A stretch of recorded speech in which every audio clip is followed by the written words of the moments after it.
গুজরাটের Dumas beach দিনে টুরিস্টে ভরা, কিন্তু রাত হলে এখানে কেউ হাঁটতে সাহস পায় না। কারণ বালির ওপর তখন শোনা যায় এমন পায়ের শব্দ যার কোনো মালিক থাকে না। ডুমাস বিচে বহু বছর ধরে অদ্ভুত ঘটনা রিপোর্ট হয়েছে। লোকালরা বলে এখানে মাঝে মাঝে এমন মানুষ হারিয়ে যায় যাদের আর খুঁজে পাওয়া যায় না।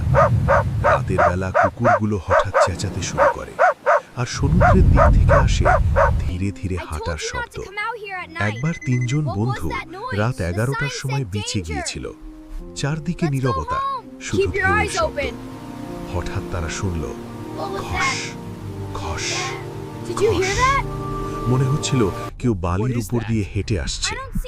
ওরা টর্চ জ্বালিয়ে দেখে কেউ নেই, কিন্তু পায়ের ছাপ স্পষ্ট, যেন এই মাত্র কেউ দাঁড়িয়েছিল তাদের সামনে।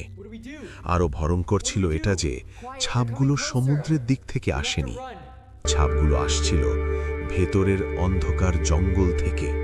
হঠাৎ তাদের একজন ফিসফিস করে বলল, যদি কেউ না থাকে তাহলে পায়ের ছাপ বানাচ্ছে। ঠিক তখনই পিছন থেকে শোনা গেল আরো কাছে, আরো স্পষ্ট হাঁটার শব্দ। ওরা দৌড়ে পালায়। পরদিন লোকাল পুলিশ বলে এই জায়গা থেকেই আগে বহু অজানা নিখোঁজের রিপোর্ট এসেছে। ডুমাস বিচে সমস্যা সমুদ্র নয়, সমস্যা হলো রাতে এখানে কেউ হাঁটে যারা জীবিত নয়।